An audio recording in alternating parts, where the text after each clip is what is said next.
afternoon, everyone. Samali Hogan with the Massachusetts Small Business Development Center. I'm proud to be one of the organizations hosting today's webinar, along with other business technical assistance provider here in the region, including the Center for Women Enterprise, SCORE, the Mass Growth Capital Corporation, Common Capital, Franklin County CDC, Valley Community Development. Thank you to our stakeholders, our funders from the SBA, the Massachusetts Office of Housing and Economic Development, as well as UMass Amherst. Today we're here to talk about what's next after getting approved by the PPP, after getting a PPP loan, right? The Paycheck Protection Program. And we have Karen Ceppetelli here with us. She's a certified public accountant, and she's going to be doing a presentation answering a lot of the frequently asked questions. So without further ado, I'm going to hand it over to Karen so she can get started with today's webinar. Okay, thank you very much for that introduction. And let me just share my screen here. All right. Okay, how does that look? Looks great, thank you. Can you see that? Okay. So thank you to everyone for joining us today. So our topic for today is approved for a PPP loan, and now what? As I was introduced, I am Karen Ceppetelli. I'm an enrolled agent with the IRS, and my business is Acorn Business Advisors. And just kind of as a preface for today, there's still a lot of questions about this. Last week, one of the headlines in Bloomberg News was IRS Hill give businesses differing direction on the virus tax break, which, is not really something we all want to hear right now. So what I'm going to share with you today is what is known as of right now, and what I'm telling my clients as best practices, what I'm hearing from different national organizations such as the AICPA, National Association of Enrolled Agents, and such, about what we can tell our clients to help them get ready. The SBA has promised some clarification on the provisions of forgiveness at a future date. This was a program that was rolled out very, very quickly in order to get money into the hands of small businesses. So there's going to be a period of time where we're looking for some of the exact answers. One of the first questions I often hear is, how long do you have to spend this money? And so this is a number we hear a lot, and it's 8 weeks. And that is what's referred to as the covered period. It starts when the loan is funded, which is when it is deposited into your account. So you may have a few days lag between when you get approved, when you sign the paperwork, and when it actually gets funded. That date of funding, when that money is deposited into your account, is when we start counting those 8 weeks. And notice that's not necessarily 2 months. So it's not May 7th till July 7th. We're counting out 8 weeks exactly for this. And can you choose your start date? The answer is no. Your start date is whenever that deposit is made for those 8 weeks. The purpose of the program is to start funding payroll now, not in the future. One question I've been getting a lot is, well, I wasn't planning on reopening until the 18th, let's say, in Massachusetts. So the answer is no, you cannot put off your start date until then. You're going to get that deposit once you are approved. And for those on the accounting side who are wondering, how do you record these proceeds? When you're looking at your books, like QuickBooks, Xero, any of those programs, you have money coming in, so it's a debit to cash, as always, it's a deposit. And what we're telling people to do is create a new liability account called the PPP loan. So right now, what we're doing is treating this as a loan, as a liability, until it is actually forgiven. And then there will be more accounting work to do on the end when that actually happens. But this at least gets it on your books and in your check register. Do I need a separate bank account to track expenses? It is not a requirement from the SBA to open a separate bank account. You may have the bank that you're working with encourage you to open a separate account, especially if you don't have an account with them. That is not a requirement. And what also some are doing is just depositing the funds into a savings account and transferring them back into their checking account as it's used, mainly as a way to keep track of what is used. And because at the end, as we'll go through the presentation, what is not able to be forgiven can either be paid back or gets converted to a loan. So that's one way to try to keep a visual as far as what money you have spent and what money you have not. So we hear a lot about covered expenses, payroll, and such. So what I'd like to go over now is what are these covered expenses exactly and how much of it do you need to spend? So overall, the covered expenses are payroll and other. So your payroll, at least 75% of your proceeds has to be used towards payroll expenses in order to maximize your forgiveness amount. Payroll, and I will address the sole proprietor independent contractor also, so hold on for that one. But for the majority of businesses, payroll is what goes through the payroll service, what your employees see on their W-2 form. So when you pay independent contractors, those who get a 1099, their pay is not included in this calculation. It is payroll only. And you have to spend 75% of it to maximize your loan forgiveness. Well, that leaves us this other 25%. What can you use that for? It can be used towards rent, utilities, and interest. And each of these have broad categories as well. But the 75% payroll is pretty much the most important thing to keep in mind for this. So what is included in payroll? It's the same numbers you used when you applied for the loan as far as what you include in your payroll. So it's your gross wages. If you're in an industry where the employees make tips, it's their cash tips as well. If you're paying somebody for vacation, you include that. If someone is on parental, family, medical, or sick leave, that's included. Mainly because all of these things are still included in their gross wages on their W-2 form.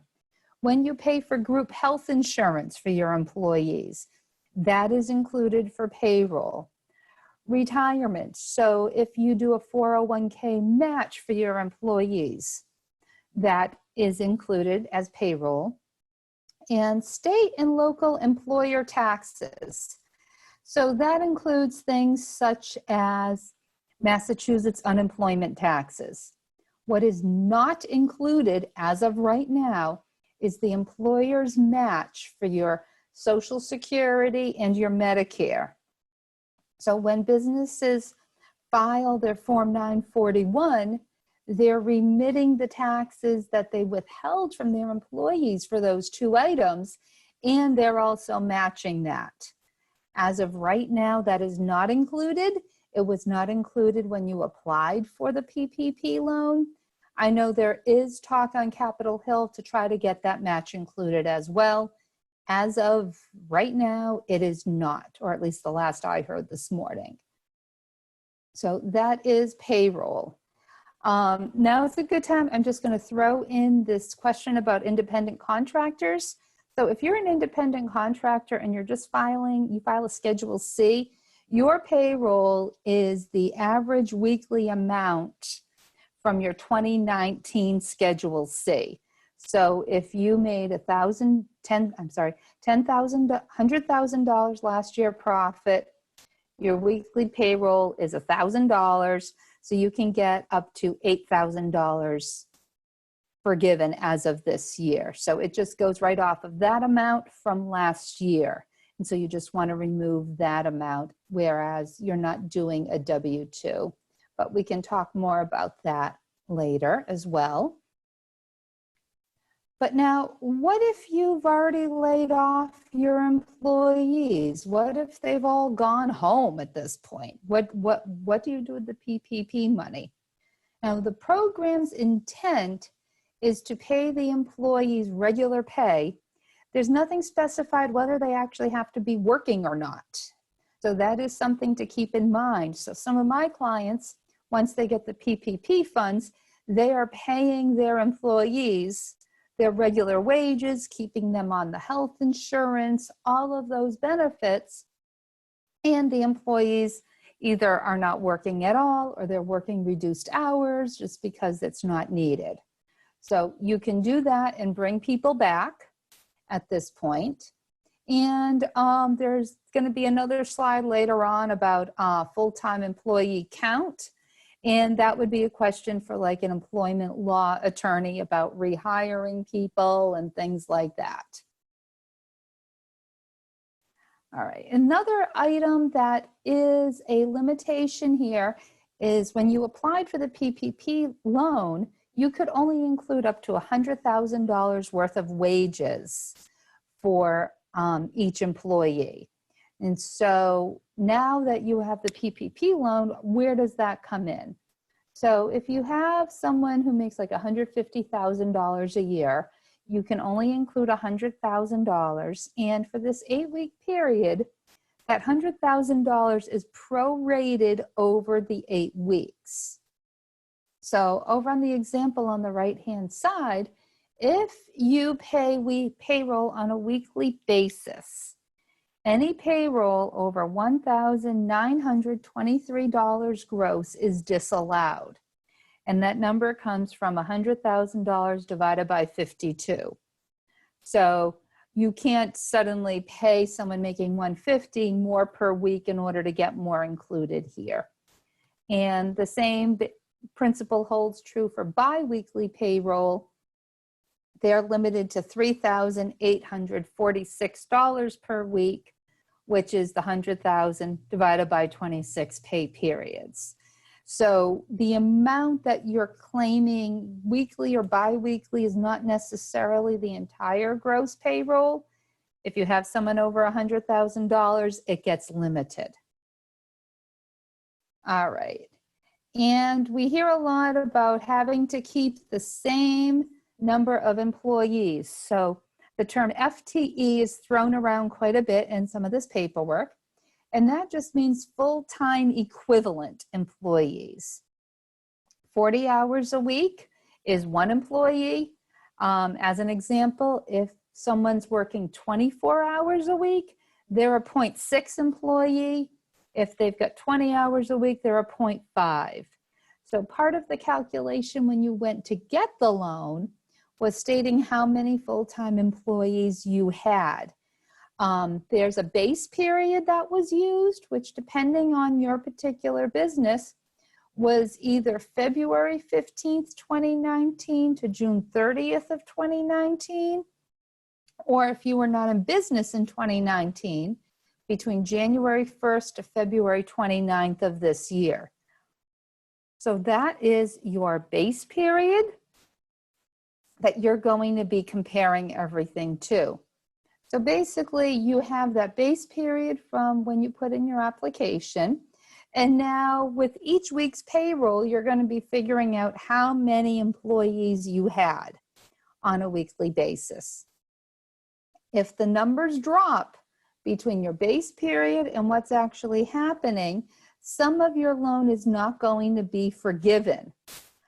As an example, if you have a $150,000 loan, and for your covered period, the one that you used when you applied, you had 15 employees, and then you now had, the covered period, which is what we are dealing with now, you have 15 employees now, and when you applied, your base period had 20 employees. So you went down from 20 to 15.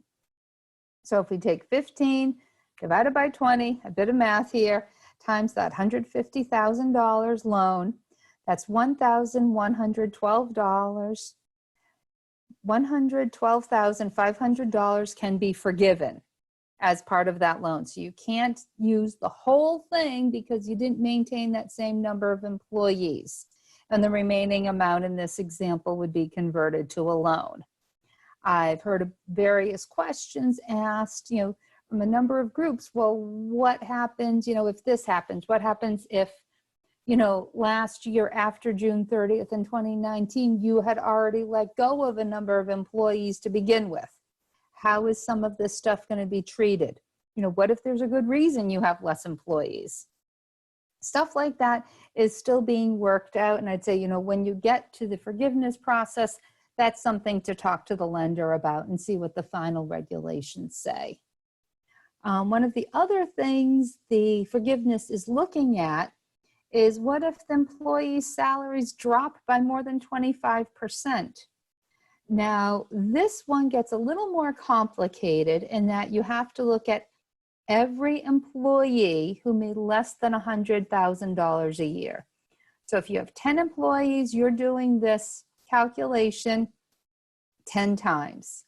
And it is actually an apples to oranges comparison because we're looking at a 12-week base period and comparing that to the 8 weeks of this covered period. So that's a little off right there in and of itself. And the drop only reduces the forgiveness amount. It does not eliminate using those wages. So you're not losing the forgiveness for the wages you paid. You're just losing part of the forgiveness of the overall loan. And like I said, this calculation is just very math intensive on a per employee basis, something else to look at. All right, so that's kind of covers the payroll portion. Now, what exactly is rent? Now, we all basically know what rent is. It's what you pay for using your space. Now, the thing that has to be done here is it has to be on a lease signed before February 15th of 2020. If you signed your lease on March 1st of 2020, this rent cannot be included. It has to be an existing lease as of February 15th. And this does cover both real and personal property. So it includes your office, but also if you're renting your copier, your desks, your chairs, things like that, all of that is included. And as of right now, related parties are not excluded. So many times, especially like if you have an S corporation, the S corporation and the rental property may have the same owner. And so the S corp pays rent to the owner, which is essentially, the owner of the S corp and the owner of the property. And right now, related parties are able to be included with this. Right now, I added the note in, assuming it, because it is included right now. Like I said, the final regulations have not been released. Now, on the other side, capital leases are excluded. So in many cases, you may have a capital lease for your copy machine. If you have one of those very large copy machines, and you're not leasing the machine itself, it's really more of a financial obligation as a way to pay for that machine. So if it's a capital lease, they are excluded. It's more of a financing agreement.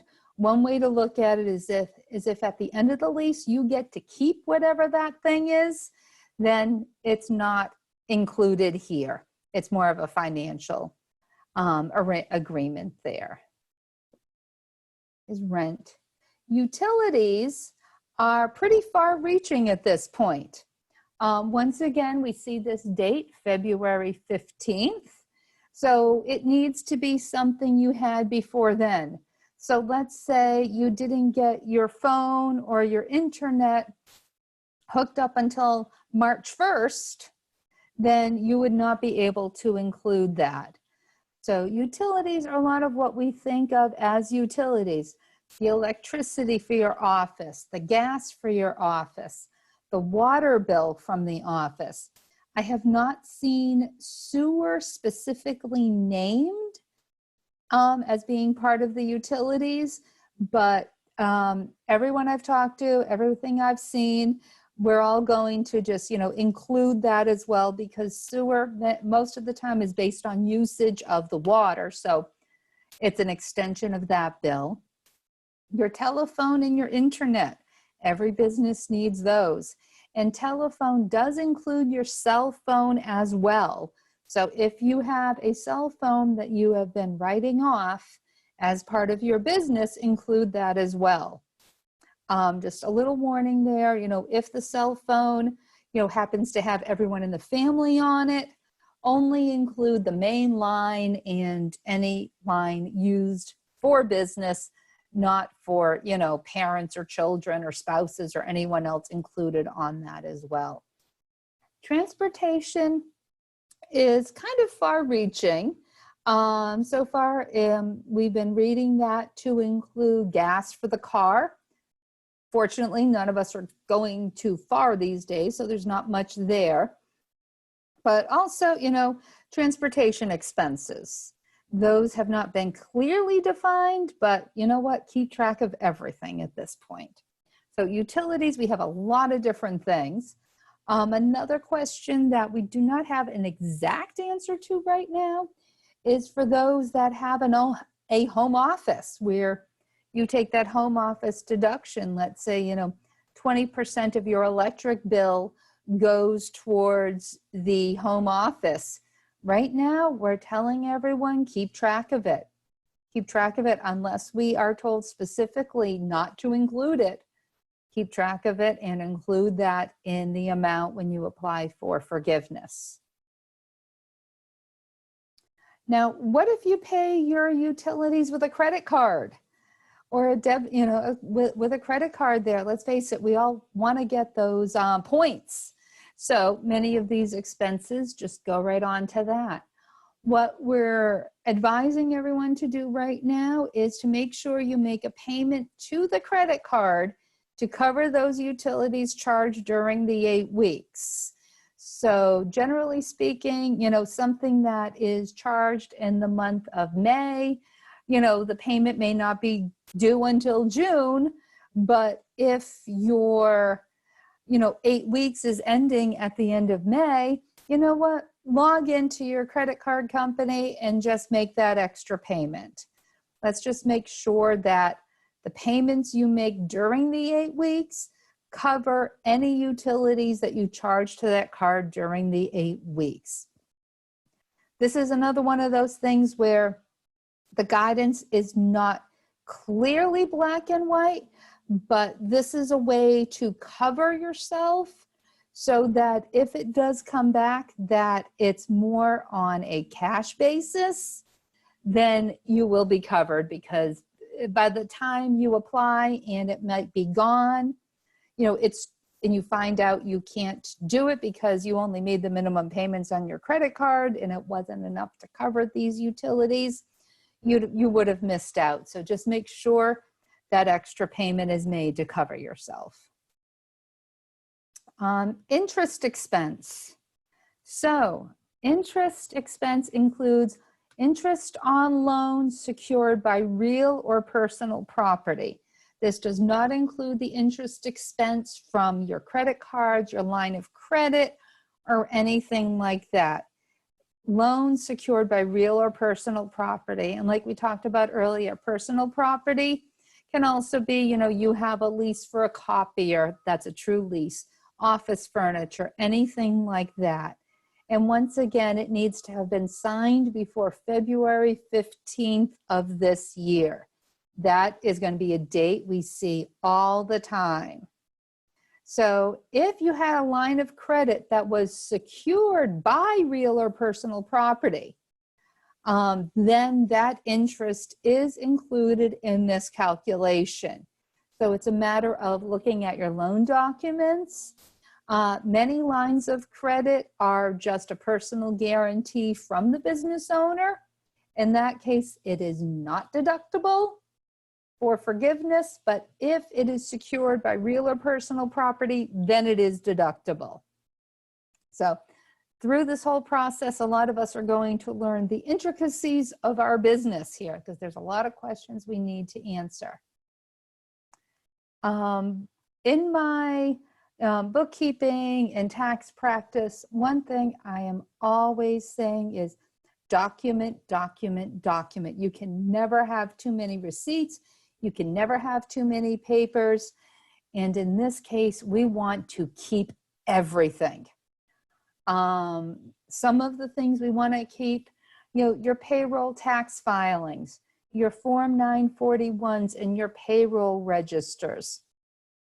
If when you run payroll, you know, maybe you may not have, you know, great looking timesheets or something like that, now is the time to get into the habit of making everything really pretty and very detailed as far as exactly how much you're paying everyone for these 8 weeks. And we want to be able to document that and trace it through to payroll as well. Verification of payments. You know, you write a check out for your rent, you write a check out for your utilities, or you're using the debit card, or it's an ACH, or any of those things. You want to keep copies of the canceled checks. You want to keep copies of those bank statements that show those went out. Many things nowadays do not get mailed to us. You get an email from the electric company, hey, thank you for your payment. You know, $142 was withdrawn from your account today. Well, now's a good time to look up, all right, what was that login ID for the electric company? Log in, get a copy of that electric bill, print it out. Get copies of every bill that is paid during this 8 weeks, which leads to our account statements and bills. I mean, so much is on auto pay these days. That really is that we're not looking at those bills. We're not looking at those accounts. So we really need to, you know, find out where do we get this information, you know, save it as a PDF, print it out, get a manila folder and start putting everything in there. And then once you have all of your copies, you want all of your credit card statements, but also you want the bills that go with the credit card charges as well. So you need both. You need to be able to prove that the bill was actually paid during this time period, what it covers exactly, and that it was actually paid. So you need both. And a spreadsheet for all of these expenses. You know, so write it all down. I've had some people and, you know, trying to track this stuff just for 8 weeks in an accounting software might get a little messy here, especially with some stuff we're going to get to later. So now's a good time for repetition and redundancy and put everything onto a spreadsheet as well. It can keep track of all of the items, can do special columns for electricity, and that way you can see what you've included. So document, document, document. It will be your best friend when this 8 weeks is over.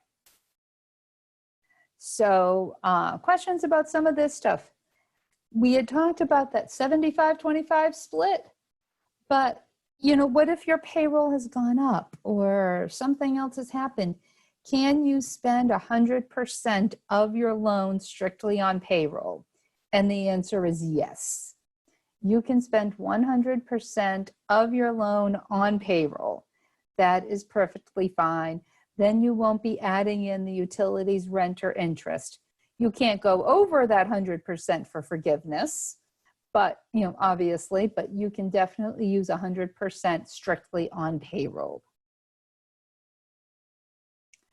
But what happens if you didn't spend the whole amount?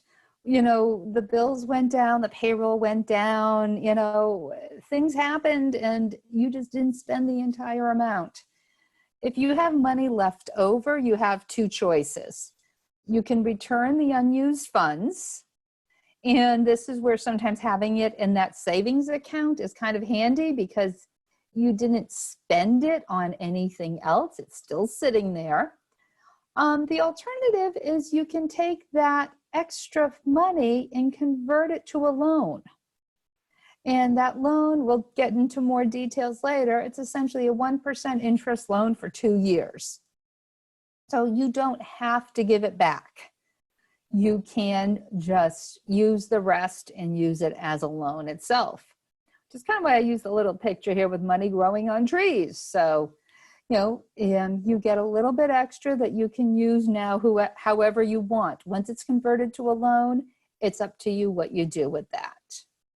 And if you don't follow the rules, there's always, there's the carrot part of this, which is about having your loan forgiven. And the stick part is that the SBA can charge you with fraud in addition to having you pay the funds that are misused. We've already had one case here in Massachusetts. I think it was 2 brothers. They had restaurants that had since closed since before all this began, and they applied for PPP loans for restaurants that were no longer existent. So you don't want to do that. You want to follow the rules and not get into trouble. So is the forgiven amount taxable? As of right now, the answer is no.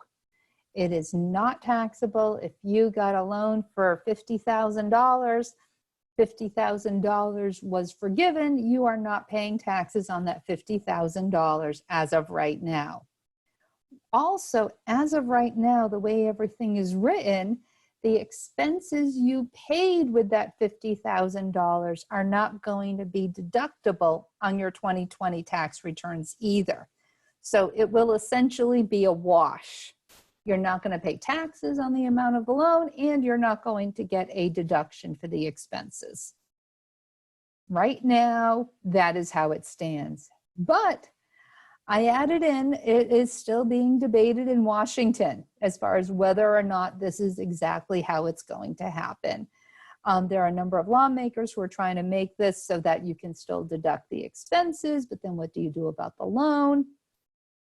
We don't know where this is going to end up at this point. The advice I'm giving is document everything, use everything properly, and this is going to go on for a while here as far as trying to figure out what exactly we're doing with all of these numbers. Big question, how do you apply for forgiveness? Well, I was talking to a lender this morning in my area, and he actually has no idea. So right now, when your 8 weeks is up, by that time, we're hoping that the lenders have more information. They have a form, they have the procedures that the SBA is going to want to see. So I'd say talk with your lender about how to apply for forgiveness. Do all of the work that has already been mentioned up front during these 8 weeks. Track everything, keep all your copies. That way, whatever is asked to apply for forgiveness, you're going to have everything ready to go, plus probably a whole lot more. So your lender who you applied for the loan is going to be the one to help you apply for forgiveness as well. But now, when do you find out if it's forgiven? So the lender has 60 days to let you know what is happening with the forgiveness. One thing to keep in mind is there was this huge rush to apply for the PPP loans. They've now been rolled out in 2 waves. So all of those same people are going to be in the same wave in 8 weeks to apply for forgiveness. So the lenders are going to be very busy. This will get figured out. So the way I look at it is the people in round 1 are going to be the ones we learn from. And round 2 should go easier as far as the forgiveness goes. And then they have 60 days to let you know what is forgiven and what is not forgiven as part of your loan. Now, if you do end up with it out without the whole thing being forgiven, the details of the loan is that it's 1% interest. It's over 2 years. There's no collateral. There's no personal guarantee. There's no prepayment penalties. So, you know, as loans go, this is really good. There is a 6-month deferral period. The interest does accrue during that 6 months. So there's nothing to say if you find out what's going on, you can start paying that right away. There's no prepayment penalties, and that'll help lessen the interest. And again, the interest is only 1%. So this is a good deal for that. The actual loan amortization has not been specified. We don't have the exact details of it. What I'm sharing with you here is what we know as of this moment. That's what we're doing. So, questions and answers. I know there's going to be a lot of those, and I have a feeling there's going to be a lot about independent contractors. So yes. I don't know if I should maybe. I'll take it from here. Okay, all right. That? Yeah, thank you. Very good. All right. Thank you so much, Karen. And I just wanted to, could you stop sharing your screen for a second? I just want to share something real quick with everybody. Yep. Here we go. I just want to share with all of you that you do have, even after today's presentation, you do have local business advisors, professionals that are near to you. I'm putting together on the screen for those of you who are in the webinar looking at the presentations. All of our contact information is there from all of the partners that are putting together this webinar series. We're going to jump into question and answers in just a second, but I wanted to make sure I shared this information with all of you, as well as we have several folks here joining us today from the New England Veterans Chamber of Commerce. Mm-hmm. Welcome to all of you. We're happy to have you here today. Just wanted to make sure you all knew, those who are veterans that are listening to today's webinar, I wanted to make sure you all knew that the New England Veterans Chamber of Commerce is offering free membership in 2020, and is to support veteran and veteran family communities. And the Executive Director, Lisa Ducharme, is an expert in veterans benefits and can help with issues outside of business ownership. So I just wanted to throw that quick commercial out there for the benefits of those of you who are listening to today's webinar who are veterans. So right now I'm going to start going through the questions and answers, Lisa. Sorry, Karen. I got stuck on Lisa. I got stuck on the name. So the first question here, can you clarify the $100,000 wage limit rule? Is it per employee, or is it the monthly limit of $1,923? Right, so it is per employee. So when you applied for your loan and you were giving all of the wage information for 2019 for your employees, you were limited to $100,000 per year per employee for this loan. The way that translates now when we're looking at forgiveness is there are those limits for the weekly pay or the biweekly pay. So you cannot, on a weekly or biweekly basis, put someone over $100,000. So what some people were trying to figure out is, well, if I pay somebody like $5,000, but I only pay them during this 8 weeks, you know, can I take the full? No, you can't. There is now that weekly, bi-weekly limit to the payroll. Got it. Okay. Yep. So here's another question for you. Mm-hmm. Can an employer pay their employees a lump sum for the 8 weeks of payroll to avoid messing up with their unemployment? Yeah. All right. That gets into a legal/HR question, as far as what you're doing as far as unemployment as well. So I would say reach out to an employment lawyer about that. I know as far as I'm concerned, as far as the bookkeeping and the tracking for this, it's not really a big deal to me as far as whether you pay, you know, 2, 4, 6, 8 weeks of that. But what we don't know exactly is how much is going to be cross-referenced between unemployment and PPP loans and stuff like that. So Okay. I would Great. ask somebody how that affects unemployment. Okay, and I think you answered already this question. They're saying that one of the attendees asked, the rules indicate that the clock is ticking from the point that you receive the funds, which meaning you have 8 weeks to use the funds to do the pay for payroll. But they're not open at this time. And I think you answered this question that during this period of time, you can't pay your employees even if they're not currently working. Correct. And but this individual asked, should I pay their PPP loan back, so give the monies back, and instead proceed to apply for an EIDL, an economic injury disaster loan instead? And I'll answer that. The second part is that that's no longer available. If you didn't apply for the economic injury disaster loan program when it was available to all businesses, that's only available right now on a limited basis to agricultural and food producers. But should this individual give their PPP monies back if they're not open? You know, that is a tough question, because if you don't have anyone to pay, then you're not going to get it forgiven, and it's going to turn into a loan at that point. And there are a number of businesses that I've spoken with where it just doesn't make that any sense for them to bring people back, because there's nothing for them to do at all. So that is a business by business discussion.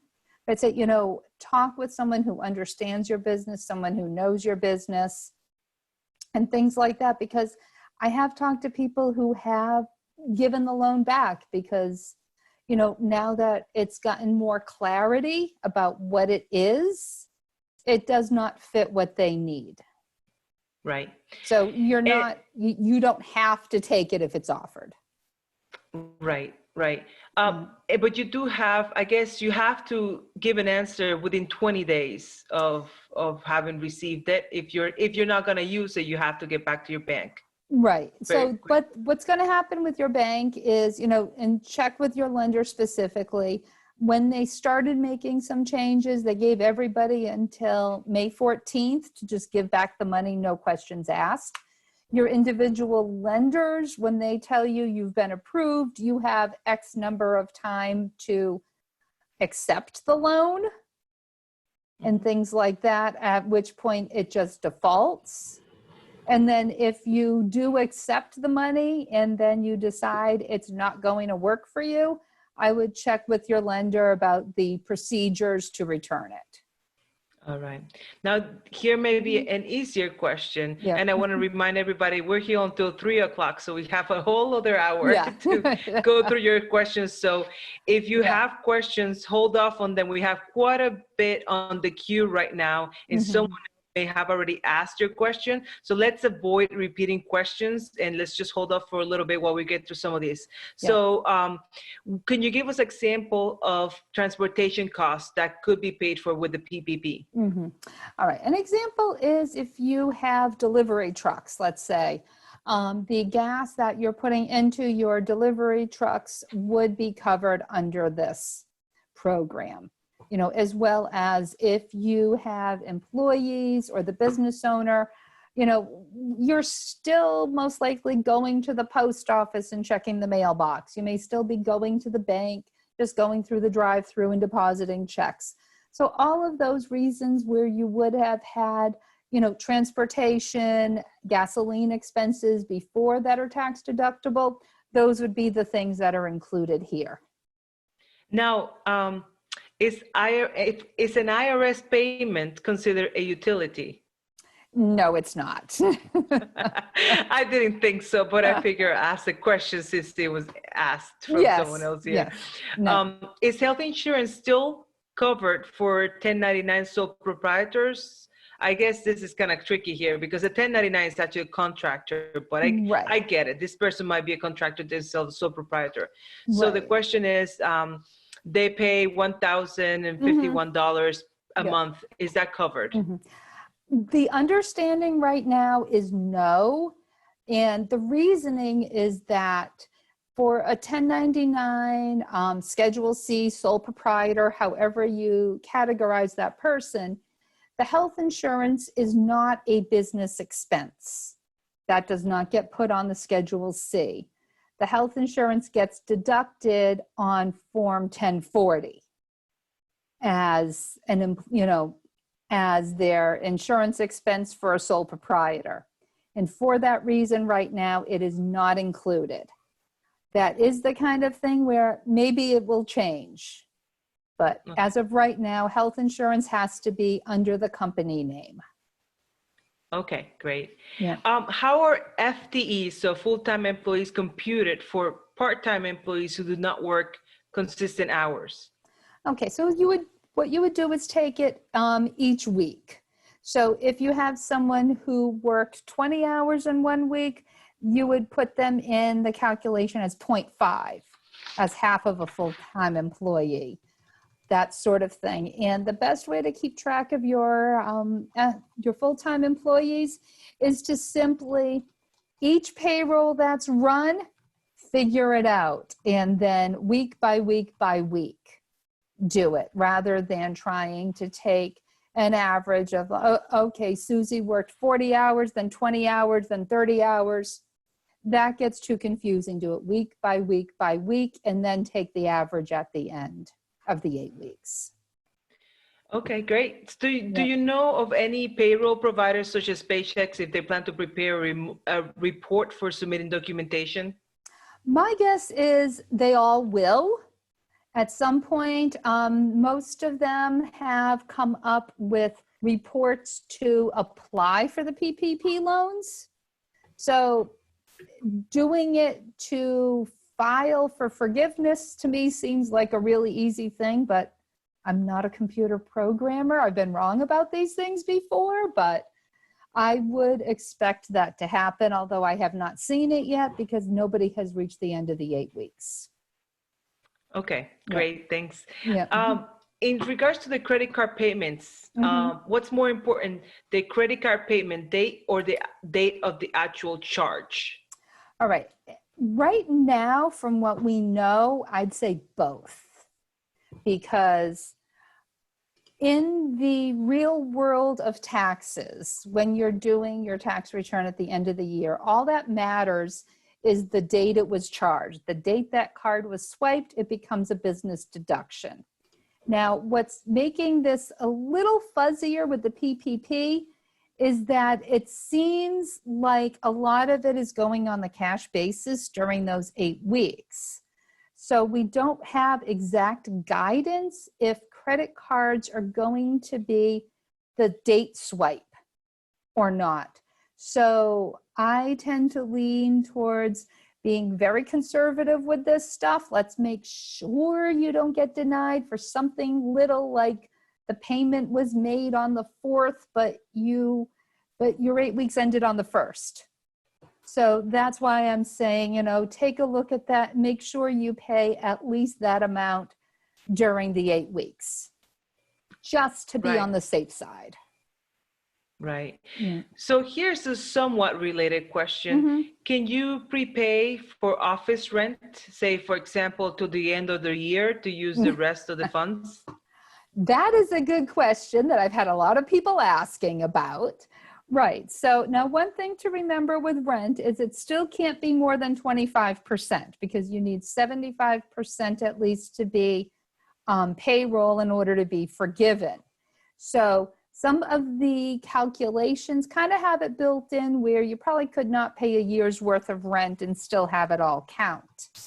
That being said, we have not seen any guidance that talks about that not being allowed or that being allowed.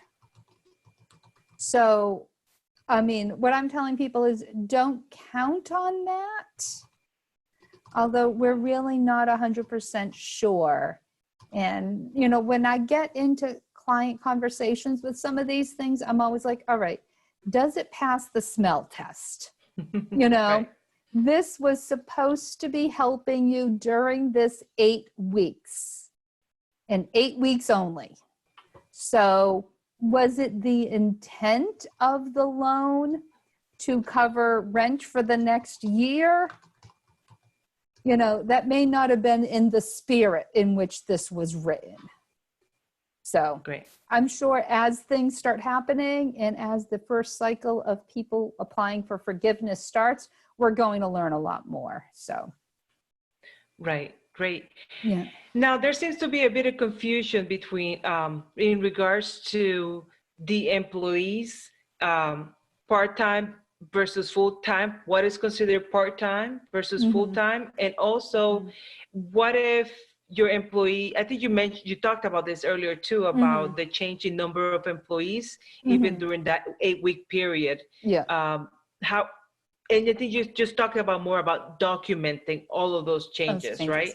Right. So basically, there is no lineation right now between full-time and part-time because the numbers really are not that important at this point. It's that full-time equivalent number. So if you have a business that only has part-time employees who all work 20 hours a week, you know, if you have 10 of those, then those are 5 full-time equivalents. And that is what the forgiveness is really going for, is the full-time equivalent, not like, okay, last year you had 3 people working 40 hours a week and you had 6 people working 20 hours a week. You know, so you had 10, but this year you have 5 full-time. That doesn't come into play as much as just those full-time equivalent numbers. And as far as the forgiveness factor, when those go up or down, you know, that's a mathematical formula that is really going to depend on each and every business with what happened. You know, obviously, if you can keep your full-time equivalents the same as last year, you're going to be able to maximize your forgiveness amount.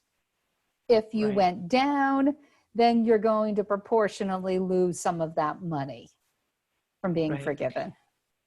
And it looks like we have several sole proprietors here listening today. Yeah. So there's a few questions here. First of all, can they pay themselves with the PPP funds that they received? Second, how do they prove how much money they earned themselves? Yeah.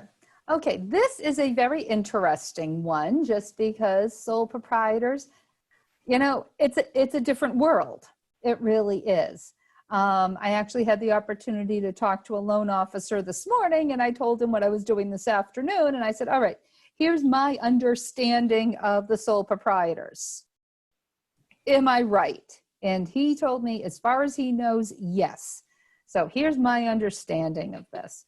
When sole proprietors applied for the PPP loan, what they did is they took their Schedule C, looked at line 31, which is how much you earned, divided by 12 times 2.5.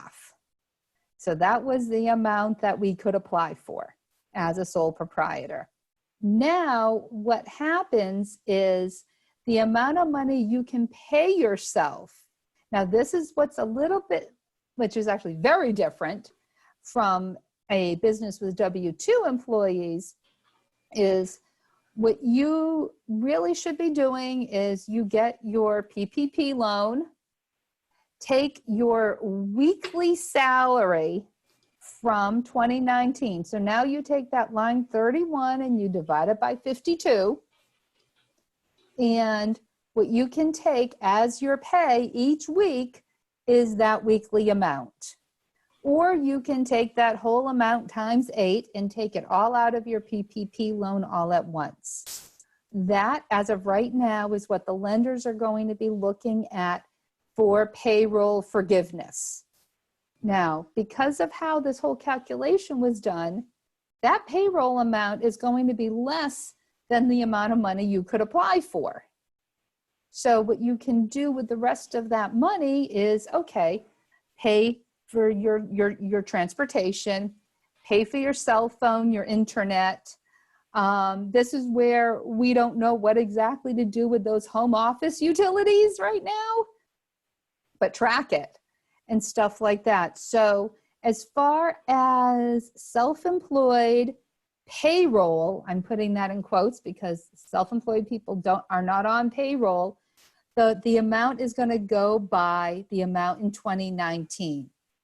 So I've had some sole proprietor clients asking me, but I'm not making any money in 2020 so far. What do I do? You know, my Schedule C through June is going to be pretty bad.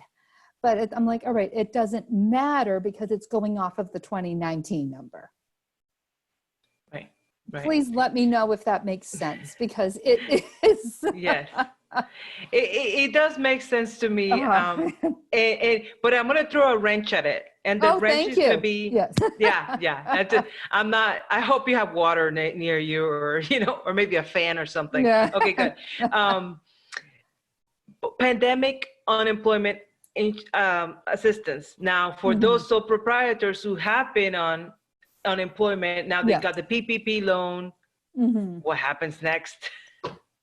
Right. That is a good question that nobody seems to know, really, because on one hand, it certainly seems like double dipping if you took a PPP loan to pay yourself for 8 weeks. And if you go on unemployment, that seems like at some point, you know, it's double dipping. And at some point, you know, all of this information is going to come together. And that's not the spirit for which anything was intended. So I've had some people who are like, okay, here's how I'm going to get around this. I'm going to use my PPP loan for 8 weeks, boom, boom, boom, boom, boom. And then at the end of the 8 weeks, I'm going to apply for unemployment. And I'm like, oh, all right, that could work because you're not double dipping anymore. And that sort of thing. So it's like, all right, that I think could be a possibility. I would really stay away from doing both at the same time, because I just have a feeling in my gut that someone's going to send you a letter, you know? Right. That's sort of Thank thing. Thank you for answering that. We're getting a few questions here about retirement. Could you please go over what's included in regards to retirements? Is it, you know, 401k match? And what about bonuses? Okay. So under retirement, from the understanding right now, it is the employer's match. Because if you have an employee that maybe has $100 a week going into their retirement fund, that amount is already included in their gross wages. So for this purpose, it doesn't matter where the money goes after it's in gross wages. But let's say out of that $100, the employer gives them $30 towards their retirement. Then the employer would be including that $30 in the retirement in order to do that. So basically, you know, anyone who has a retirement plan set up with an employer portion, you have all of those reports from payroll anyway, so that number is easy to get out with what you have. As far as bonuses and such, this is another one of the slightly gray areas.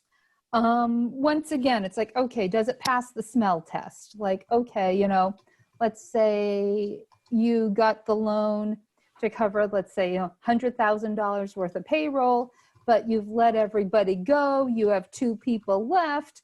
But in order to make the numbers work, you're going to give them each like a, you know, $45,000 bonus or something like that. Well, the thing is, you're still going to get caught on that full-time equivalent number on the other side.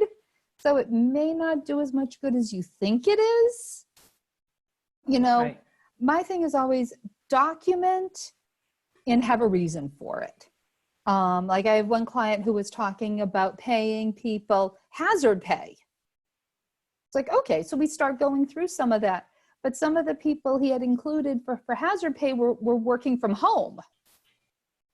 And, you know, we kind of joked about, you know, having the kids running around or the dog or the cat and stuff like that. And we're like, yeah, you really can't justify hazard pay for that. And stuff like that. So this also falls into we don't have exact regulations, but does it pass the smell test here? You know, things like that. Right. Yeah. Right. Yeah. And here's an interesting question. Are we allowed to move 75% of the PPP loan into our personal accounts to cover household expenses as they normally would do with their business income? Now, is this from a sole proprietor? This is from an LLC, which files a partnership. Okay. Now, as a partnership, you would be, I'm just thinking here, you're not on payroll, you are simply getting a K-1. What I would say to do is, you know, transfer the money, you know, based on last year's tax return. But then once you take that pay, you know, as a sole proprietor, as a partnership, what you do with it is completely up to you, because you may not have any business expenses to pay with it. So it's your pay, it's your money. All right. So How about, I've got a few questions here about, can you deduct the interest on your mortgage if you work from home? And or what percentage of home utilities can you deduct for a home office? right, so the percentage of utilities for home office, what I would do is look at last year's tax return, because that is going to have the information about what percentage of your house you are using towards your home office. And I would stay consistent with that as far as that goes. And what was the other part of that one again? So if you work from home, can you deduct the interest on your home mortgage? Ah, that's an interesting one. Yeah. You know, I always thought that it would be if you have a loan on an asset that's owned by your business, is where you could deduct the interest on that loan. Right. That's how I've always read this also. And I would be leery of doing that without any notice coming on at this point, because yes, I mean, you do get that as part of the home office deduction, but I'm not really sure that's what the intent was with this law. I think, you know, it comes down to, okay, do you want to throw it in there and see what happens? But I definitely would not count on it. Right. You know. And so, okay. Yeah, I mean, and again, there may be more guidance coming out. And as you mentioned before, folks that have gotten the loan now will be applying with their banks for the forgiveness. So they'll talk about that too. But we'll do the best we can today. And if we find any other information, we'll share as it comes. So quick question here. Does the PPP require that we switch to a biweekly payroll? No. Okay. And does payroll for new hires after deposit day qualify for forgiveness? Yes, it will qualify, you know, based on the dates of your payroll. So one question that's been asked, you know, especially if you have biweekly payroll, okay, well, you know, one pay period, yes, I paid it in week 2, but it actually covered week 1 of the loan plus the last week that wasn't the loan and all this other stuff. That's where the guidance that we're kind of going by right now as far as the payroll dates go. So you have a new employee, if they were, you know, if they're being paid during the 8 weeks, they count, because let's face it, you know, a lot of businesses, the employees that were listed in 2019 may not be here in 2020. You have different people. So those are still included. So now there may be a few people listening who have received the SBA EIDL loan. So can you touch real quick on how does that interact with your PPP loan? Because we understand that there's something that happens between those two. Yes, and it's very interesting because part of the EIDL also depends whether it is considered, whether you were awarded something based on a grant or whether you were awarded the loan. So Right. I would definitely let your PPP lender know what you have, and they can look into exactly how that was categorized. A lot of the EIDL stories I hear is that suddenly the money appeared in their account. They never were told it was coming, and they never signed anything.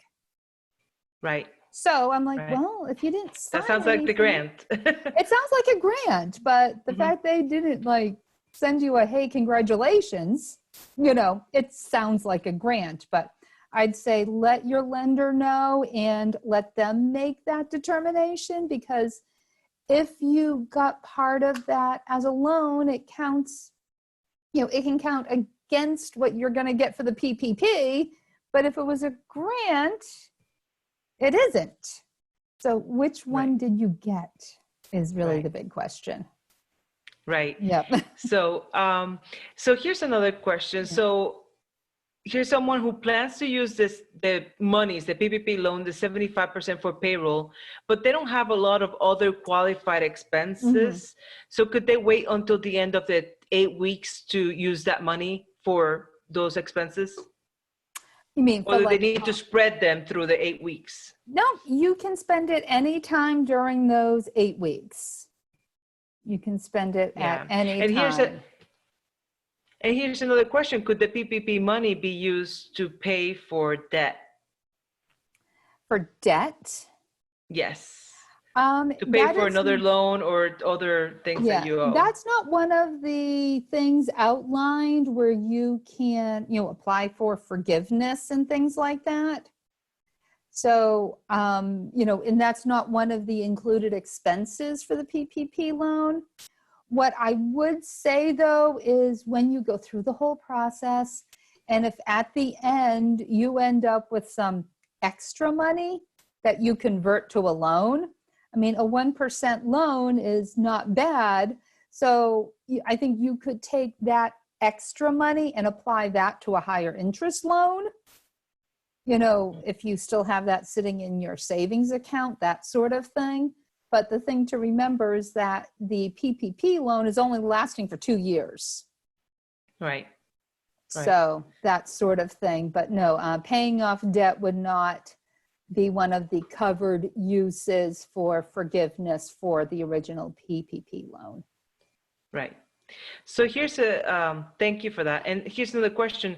For the forgiveness calculation regarding employee compensation, this person's heard from different opinions from various attorneys, whether the employees have to be the same individual versus the same positions. That's the first part of the question. Can you clarify that? Does it need to be the same people rehired or just the same number of positions? That is what has been interesting, because in order to make that full-time equivalent number, you kind of need the same number of people. As far as the individual people themselves that you rehire, I've had some people ask me, well, do I have to bring my marketing person back? Can I hire my sister to be my marketing person? And things like that. And I understand where there were differing opinions from lawyers, and that may also depend on what specialty the lawyer has that they're doing. What I've kind of said is, all right, once again, let's go by the smell test. Does your sister have specific qualities that the other person did not? Can we justify it? Not that you necessarily have to, but if someone came back, and suddenly they look at the pandemic payroll and everybody has the same last name, whereas the pre-pandemic payroll did not. Okay, what is going on here? Something like that. So, and also at the end of the day, is that family member going to stay on forever now? Or are they just doing this until they get back to their job, and then you're going to have to bring the other person back? And how is that going to go over? So that's a tough one that, once again, I think it's really going to take until we start seeing some of these forgiveness things start going through. Who knows that they may not even ask that question. Right. We don't Right. know. And the other part of this too is that many of these businesses have been, hurting for a little while before getting this Yes. PPP loan. So can we use those funds to pay for past expenses Right. retroactively? Well, here's the thing. If we're looking at doing this on a cash basis, and let's say, you owe 2 or 3 months back rent, paying 2 or 3 months rent under the PPP loan, all right, that seems to make sense. It's during the period it, is to keep your business going, because if you don't pay the back rent, the current rent really doesn't matter because you're going to get thrown out. Right. So I think that's a bit of a different situation rather than like prepaying the next year's worth of rent. Right. That sort of thing. But once again, rent is still limited to 25% of the loan. Exactly. But, and then another question to that is, can you go over that 25% in terms of those other eligible expenses? Well, at that point, they would no longer be eligible expenses. I see. Because that's in case for forgiveness. This is only in regards to forgiveness, because you can, quote unquote, I guess, break the rules in the sense of the percentages for that are needed for forgiveness. Still use it for eligible expenses, but maybe not the same percentages, and you would just need to repay the loan. You just won't get forgiven. Correct? Okay. Because then it just turns into a loan. Correct. So, I mean, everything that a lot of the guidance we're giving right now is how to get your loan forgiven, things that you need to do and to track to get your loan forgiven. But if you needed to use more of the loan, like 50-50, 50 for payroll and 50 for other expenses, then you just have that loan for 2 years at 1%. That is the understanding right now. Yes. Yeah. Correct. Okay. So let's see here. There's other questions here about if you could go back real quick and talk about the basis periods, the base periods that you talked about earlier. Just clarify that real quick. Okay, so are we talking about like the base periods as far as when you're trying to determine your payroll? Correct. And also the quarterly expenses as well. I ask you about quarterly. Well, let's go back to the base periods first, and then I'll ask a question about the quarterly. Right. So basically, your base periods for your employees, the one most people are going to use is February 15th of 2019 to June 30th of 2019. March, April, May, June. So so obviously that's, more than an 8-week period, but you're taking that time period and figuring out what your full-time equivalents were. So basically, when I've done that, I've gone through each payroll, figured out, okay, this number of people at 40, this at 30, this at 20, and come up with my average monthly number. Now, if a business was not in effect during that time, then you switch over to the January 1st to February 29th of 2020. So you have both of those things. So if you are not in business in 2019, you have to use 2020. If you are in business for both periods, what it appears to be right now is you can choose which one to pick. And obviously if you're dealing with a lower full-time equivalent amount now during your 8 weeks, you're going to choose the base period that has the lesser number of employees. So that's kind of how that works there. Okay. You use 2020 if that's the only one you have, or else you have a choice if you have both. Okay. All right. Here's another question. Employees are currently laid off, but on record have accrued vacation time and have not used it. So I owe them vacation time. Our year ends, their year ends August 31st, since they're on, they are a daycare, and they go back to work on June 29th. And the owner paid them out of their vacation time with the PPP loan, and would it be forgiven? Okay, so if they're paid vacation time just through payroll, vacation is something that is covered. So I would say yes, that would work. Yes, yes, Yeah. yes. And I mispronounced that. It was, can they pay vacation time with the PPP loan, and would it be forgiven? And the answer is yes, if it was part of the payroll, if Yes. that's how they paid it. Pay vacation from payroll. Okay, great. Yeah. Can you pay a subcontractor with this loan? Would that be forgiven? No. Now, here's where it's getting very interesting, because this loan was only calculated and its intent was to pay W-2 employees. So anyone you paid as a 1099 was not included in that payroll calculation, and they're not included in forgiveness. Now, that being said, you know, people get really creative through things. Yeah. So one of my clients actually emailed me. I saw it just pop up when you and I were testing stuff. And she is paid as a 1099 by her clients. And she's gotten a number of offers to add her on to payroll so they can use the PPP funds. Now, here's the wrinkle. It's like in Massachusetts, we have some very specific guidelines as far as what makes an employee and what makes a subcontractor. So what I have told someone in the past is, okay, if they want to bring you on as an employee, you need different duties. You need a whole different level of a job, because now if you're suddenly an employee, they can't necessarily throw you back to being a 1099. And it can raise flags if you have the same person getting a W-2 and a 1099 in 1 year. Right.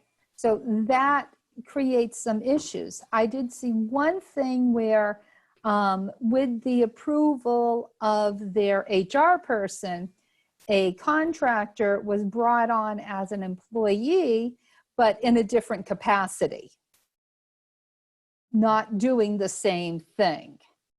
Right. So I'd say be very careful with that. And a lot of people are thinking the same thing, so. Right, right. Yeah. And so along the same lines, not to Yeah. a subcontractor, but say to yourself, if you're a sole proprietor, Yeah. I think we kind of talked a bit, earlier I asked a question, could you pay your employees in a lump sum for the whole 8 Yeah. weeks? But what about now paying yourself a lump sum for the whole 8 weeks, as a sole proprietor? Can you do that? Yep, as a sole proprietor, you can, yes. Okay, Yep. All right. And then there was another question here, about, let's see here, there's a lot of questions here, so I'm trying to go through this. Yeah, they just keep coming, So let's see here, to clarify reopening forgiveness, can you pay your employees during the mandatory stay-at-home order closure if your 8 weeks started today? Also, can you pay a returning worker to stay home if they cannot return to work due to childcare issues? Mm-hmm. Or if they're a health and risk individual, mm-hmm. when they stay at home, order is lifted? Yeah, I would answer yes to just about all of those. You can pay an employee for working. You can pay an employee to stay home for whatever reason. That is completely up to the business owner. Right. Yeah. Okay.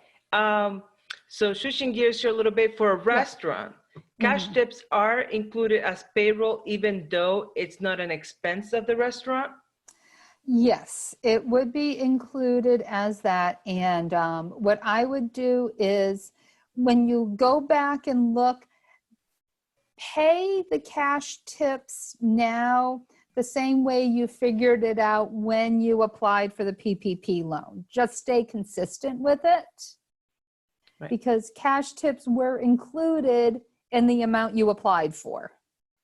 Right. So if you were assuming that someone made an extra $5 an hour, something like that, a lot of places in Massachusetts, you have to guarantee your wait staff minimum wage. So it may be, pay them minimum wage with the PPP loan, and take a look at how that was all calculated. Right. And here's a very interesting question a lot of people are asking. Any chance that 8-week period will be extended beyond June 30th? Because, if you haven't gotten your loan yet, you kind of right there at that 8-week period. I don't know at this point. I don't know. Would that be a question for someone with the SBA? I don't know. Absolutely. Absolutely. And I did listen to Wendell Davis this morning, our SBA administrator from New England, and he said that he's hoping so. That he's hoping so that they have not received guidance on that. But here's the question about the other 8-week period, right? Because they say June 30th is the deadline, right? Yeah. To use it, but then you have 8 weeks from the time that you get the disbursement. And so that's the other question too, about would that 8-week period be extended also for other folks? Yeah, I mean, I can't answer that exactly, but to me, it seems like whoever gets their loans, either the end of this week now or next week, I mean, June 30th, amazingly, is less than 8 weeks away. So it seems like, just as a practical matter, it's going to need to be extended beyond that. But it would be wonderful when we get, an exact clarification. Answer. Yes. Right. Yes. So I had asked you this question earlier, but I guess I kind of misunderstood the question. And Dylan here is clarifying. He said, they are an LLC partnership, and rather than my wife being an employee and taking a salary, we have treated the payments to her, to his spouse, for tax purposes as a guaranteed payment reported on Form 1065, Return of Partnership Income. They use this income the same way as they use their income from their other job as a public employee, paying their household mortgage, utilities, etc. They depend on those guaranteed payments to maintain their household. So they want to use the money that's paid to his wife, the co-owner, but she hasn't been treated as an employee in a traditional sense. Is there any way to do this and have it qualify as a payroll expense? Right. I would start off with two separate things. First of all, were those guaranteed payments included in the application for the PPP loan? Right. That's a question. Was it included or not? And I would also check with the loan officer who processed the loan, because that person would know whether or not it was included. And then if it was included, then yes, you can do it, probably just like you would with a sole proprietorship and that sort of thing. And then, you'd be using that towards the forgiveness as well. There has not been very much said about partnerships through all this. It's either concentrated on the W-2 employees or the sole proprietors. So in a partnership the guaranteed payments are more like a sole proprietor at this point than a W-2, if I had to put it on one side of the fence. But I would say check with your loan officer. I think a big part is going to be whether or not, it was considered wages when applying, or when applying, was that looked at and it was said, no, that those are not wages.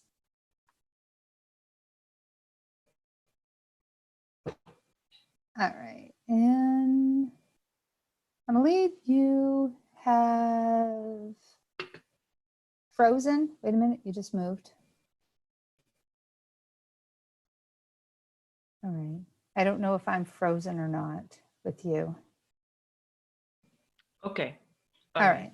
Okay, you're back. I'm still. Or I'm back, I don't know.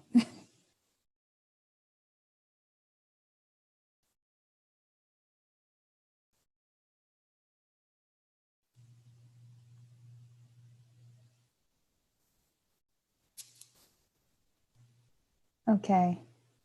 All right. I see you moving now. Hi. Hello again. Can you hear Hi me? again. Yes, I can. All right. Thank you. We're back. We're back. Good. Yes.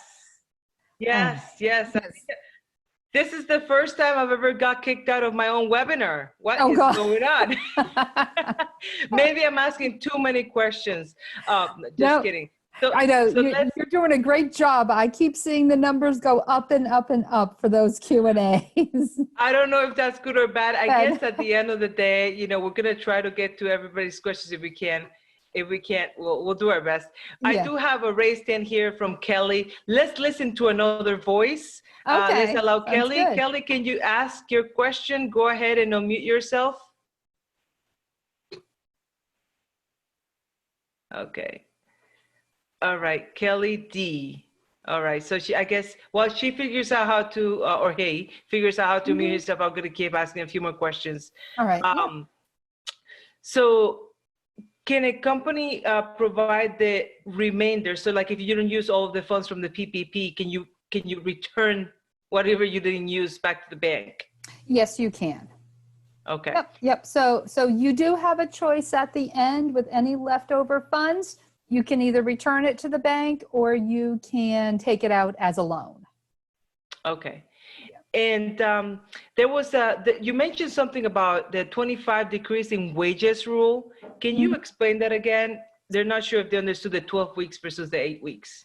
Yeah, well, that is basically, you have to take a look at a 12-week period in the base period, the average number, the average payroll, compare that to the average payroll during your 8 weeks, and you're doing this by employee, which is going to make it very interesting because the question came up about what about, named people versus the position, that sort of thing. So are you comparing apples to apples here? And so and then comparing the different positions or people, and did their wages decrease more than 25%? That is something that right now we don't have the exact figures for, whether or not, how do you treat it when people have changed? Well, how do you treat it when positions have changed? Or do we just take two lump sums and compare those? But if wages overall decrease 20%, you're still good. If they decrease 26%, then you're going to lose some of it, but you only lose a percentage of it. Right. You don't Thank lose you. the whole thing. Thank you for explaining that. Yeah. I think Kelly is now ready to ask her question. All right. Hello, Kelly. I think I saw. She just muted herself again. Hello, can you hear me now? We can hear you now. Go ahead. Sorry about that. All right, so what I'm reading about is, let's see what this says. It says, if you have a reduction in compensation occurring between February 15th and April 26th, 2020, it will not be considered in reducing the loan forgiveness amount if they are reversed by June 30th, 2020. Mm-hmm. Yeah, I think. If the pay rate, go ahead, I'm sorry. No, is that for the full-time equivalent numbers? So even the full-time equivalent aside, but let's say yes. And so like I didn't pay myself payroll for March and April. Yep. And I got the PPP loan in May. Yep. But it's saying you have to look back the last quarter and maintain that amount when you're paying yourself now. Yeah, this is the kind of thing where it kind of gives you that June 30th date as kind of, you can, if you didn't have everybody back, they're giving you some more time to get them back. But as we talked about, June 30th is now 8 weeks away. So that is going to become less of an issue. So did you get your PPP funding like a month ago? No, I just got it May 1st. Okay. So basically your 8 weeks is going to end by the June 30th date anyway. Okay. So, but in order to stay compliant, yeah, and not reduce the pay more than 25% during the 8 week period, that means I would have to pay myself in March and April. Well, that means because are you looking at the 2019 as the period? No, because what I'm looking at in the CARES Act, it's saying specifically the 8 weeks prior to you getting the loan. You have to look back, and in order to maintain the pay level, you cannot reduce the pay rate more than 25%. Yeah, I would check with your lender. What I've seen, I mean, gosh knows, there's a lot of stuff out there, is you're looking back to, January through February of 2020 or those different months in 2019. So I would check with your lender and see exactly where they are looking at as far as what they're comparing it to for that 25% deduction. I understand what you mean about, you didn't pay yourself. So yeah, exactly how. Oh, I'm sorry. She's no longer, yeah. Okay. Yeah, so I'm not sure exactly where that, Okay. I would check with the lender on that one, so. Okay. All right, great. All We right. do have several folks that are joining us on the phone, and I want to give an opportunity to ask questions right after Adam. Adam, I'm going to unmute you. Go ahead, Adam. Hi there. Thank you. This is something I feel unclear about. If I own a couple of restaurants, I've received PPP loans for both of them. I'm not sure yet, because there are many outstanding questions about how to use the payroll properly in compliance with debt forgiveness. But it doesn't feel unclear about how to use the 25% towards rent and utilities. So what I'm trying to figure out is the 25% allotted of this loan towards rent and utilities, can I use that, and will it be forgiven provided I use it correctly, regardless of how I use the other 75% of the money? Or do I need to use the 75% a certain way in order to then have the 25% available for rent and utilities? Yeah. Okay, Adam, my understanding is you have to at least use 75% towards payroll in order to get anything forgiven. So if all you use is the 25% towards rent and utilities, my understanding is that would not be forgiven. Okay, thank you. You're welcome. And good luck with the 3 restaurants. Thank you, too. Yeah. Yeah. Okay. Great. Thank you. I'm going to move on here. So to the person who's joining us with the phone number ending in 1180, I'm going to unmute you in case you have any questions.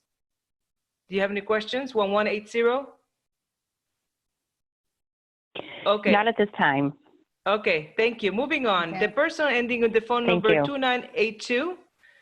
2982. I'm going to allow you to talk. Go ahead.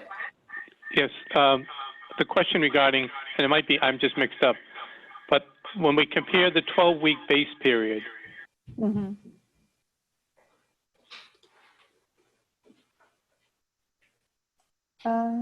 did you hear anything after 12-week base period?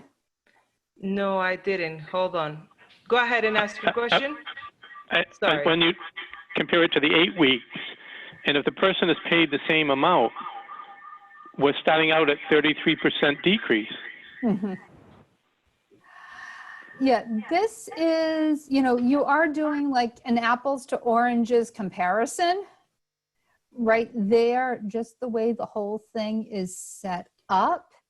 And so what they're saying from the reading right now is when you compare the 12 weeks to the 8 weeks, they don't want to see more than a 25% drop between both of those things. And some of that does not make a whole lot of sense, because you would be seeing a drop, just because you're comparing 12 weeks to 8 weeks right there.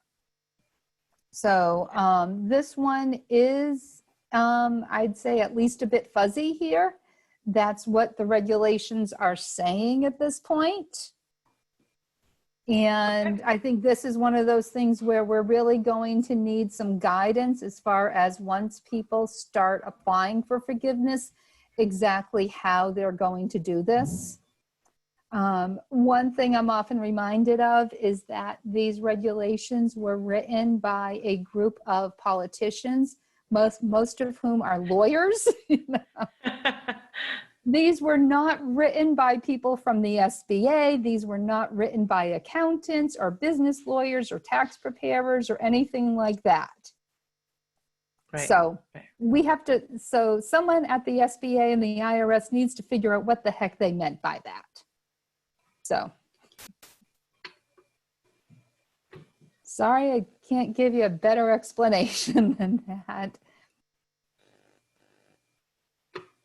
Okay, so I think we're getting just a little bit frozen up here. 1369, go ahead and ask your question if you have one. You already answered. Thank you. Excellent, excellent. Great. So let's move on to 2936, ending in 2936. Okay, all right, let's move on then to the person with the phone number ending in, let's see here, a 5200, 5200. That's us. I think our questions have been answered. Excellent, excellent. So I'm going to move on to Angela. Angela, you have a question. I'm going to go ahead and unmute you. We're all set. Okay, great. Angela, you're all set too? No, can you hear me? Yes, we can hear you. Oh, great, thank you.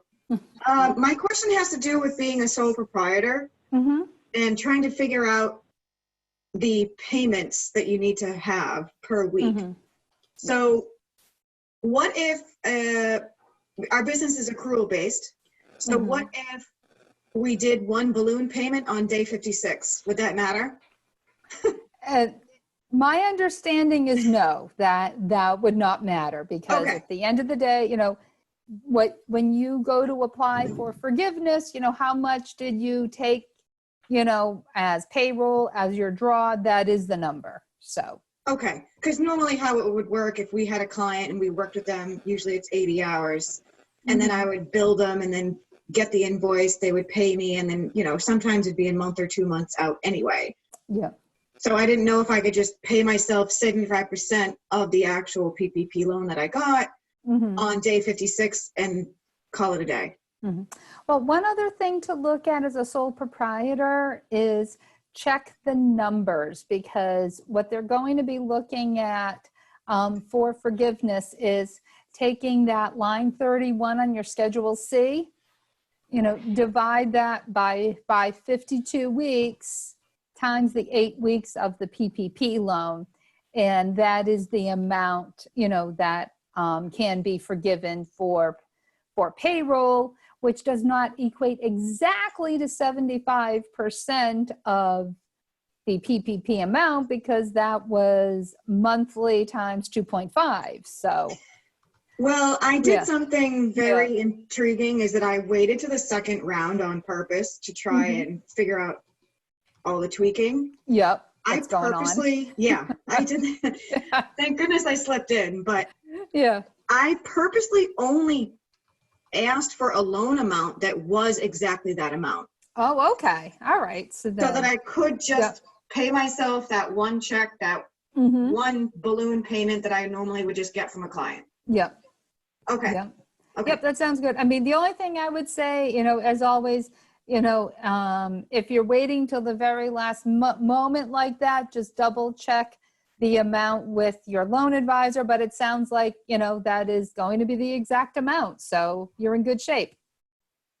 Great. So we have a few other questions here. Are dental costs covered for employee? Dental, if they're talking about dental insurance, that gets lumped in with the medical insurance payment. Okay. And now what about union fees? Union fees, I have never seen them mentioned or discussed with any of these things. And union fees are generally paid by the employees. So I haven't seen anything where that comes into play. Excellent. And just a quick check on time, it's 2:42. We still have a whole other 20 minutes to answer questions. For those of you who have been patiently waiting to get your questions answered, thank you so much. This webinar is being recorded and will be shared on our website, msbdc.org, next week. So Jen, go ahead and ask your question. I'm unmuting you. You've raised your hand. Yes, thank you very much for this. So with regards to the exemptions for the forgiveness for the FTE and the reduction in salary, it says that you can bring back your FTE count and then also restore the salary by June the 30th. Mm-hmm. Can you theoretically do it for one payroll and then lay that person off again? Guess maybe theoretically, there's about just bringing them back for that June 30th payroll and then laying them off again. Because there is no specification in terms of what the requirements are in bringing them back. Is it for a year, for 6 months, for 6 weeks, 6 days? There's nothing in there on that. No, as I'm sure you've seen, there are a lot of holes in some of this stuff, as we've talked about before. And so, I mean, from what I've read, they're only going to look at things through the end of your 8 weeks. And there doesn't seem to be anything in there that they're going to follow up with you or anything like that. So your 8 weeks is over, you apply for forgiveness, they have 60 days to give you an answer. I have not seen anything where they're going to follow up in another 6 months to make sure all those same people are there. That's lovely. Thank you very much. You're welcome. Thank you. All right, Jeannie, I'm going to go ahead and, oh, I'm trying to click on you. Hold on here. All right, go ahead and ask your question, Jeannie. Jean, me? Jean, yes, sorry. Yeah, okay. Apologies for mispronouncing your name. No worries. So I apologize. I had an emergency and I had to leave the call, and you might have answered this question already, but I think the idea of a spreadsheet is a great idea. Would it be possible for the SBA to roll out a sample spreadsheet with best practices for tracking? Can you hear me? I can hear you, yes. Oh, good. Yes. Is there a spreadsheet with samples of best practices from the SBA? Because is that your question? Because wouldn't it make it more streamlined if all of those who received the loans all did it the same way? My lender I've already asked them what I can do now to start on the process for forgiveness, and they say they haven't gotten anything from the SBA. Mm-hmm. Yeah, it would be easier, but unfortunately, what we're getting is piecemeal answers to the questions, right? You know, just a little bit at a time. So it's unfortunate, but thanks for checking in with us. Scott, go ahead and ask your question. Scott, go ahead. Are you unmuted here? Yes, you are. Yes. I have an in, and effectively I won't be able to open up, I don't think, until June. There's no way in just 4 weeks I'm going to approach the 75% loan that I requested. Can I prepay payroll? Can I prepay bonuses for myself and other people?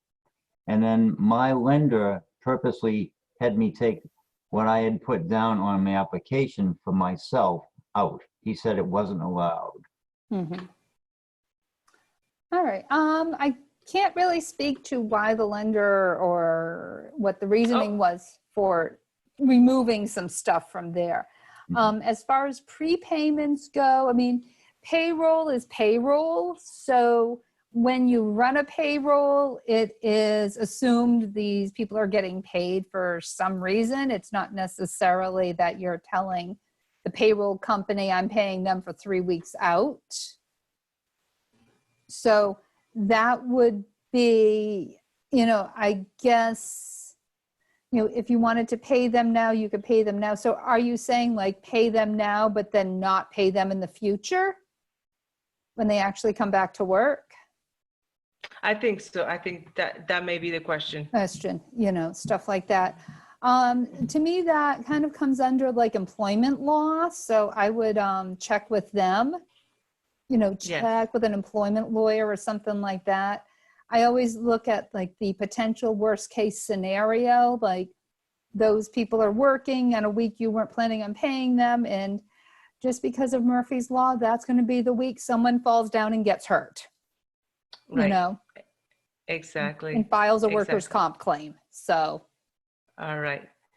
So I'm going to go ask again some of the phone numbers here for the guests who are just listening on the phone. The person with the phone number 7182 ending in 7182, I'm going to unmute you right now. Do you have any questions? No, I'm all set. Thank you. Okay, great. For the person with the phone number ending in 3300, do you have any questions? I actually had a question. I may,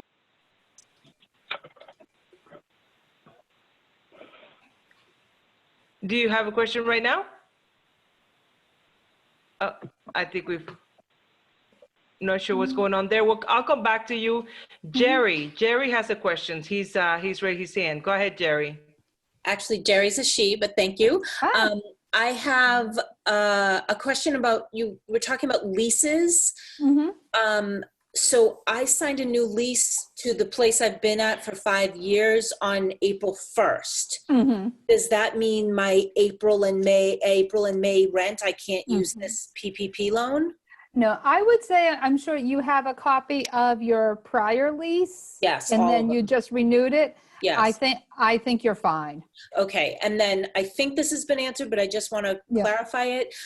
My landlord was kind enough to give me a reprieve on March rent, so I was planning to pay him March and April rent from this PPP. And it sounds like that would probably work because he kind of needs that rent before he needs May rent.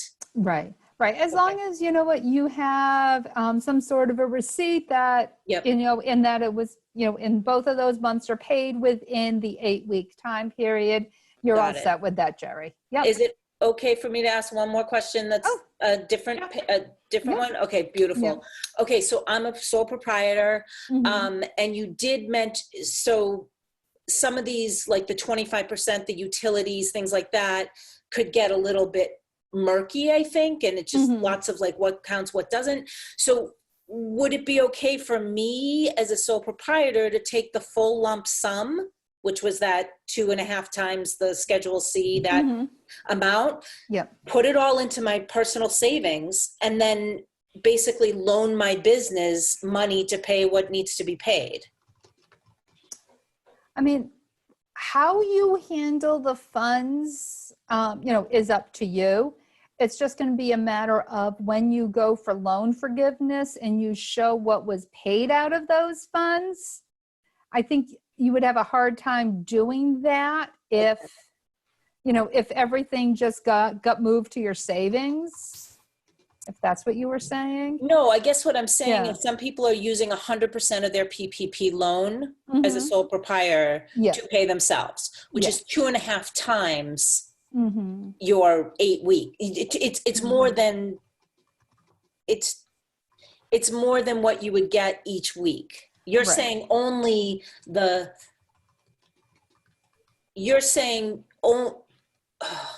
say it's $100,000 that you know, that maximum amount. You divide that by 52. So 1923 is the whole amount that I could pay myself per week. Times 8. That's 15,000 and change. If my loan is bigger than 15,000 and change, I cannot use more than 15,000 and change to pay myself. Correct. Not to apply for forgiveness, but now you mentioned you have a lease on a space. I'll use the other stuff for that. Right. So you can use that, use the rest of it towards your rent if you're paying utilities there and all of that stuff. Okay. Thank you so much for this. This has been so informative and much appreciated. Yes. Thank you to the SBA for putting this together. So. Thank you. Thank you. So, let's see here. Matt, go ahead and ask your question.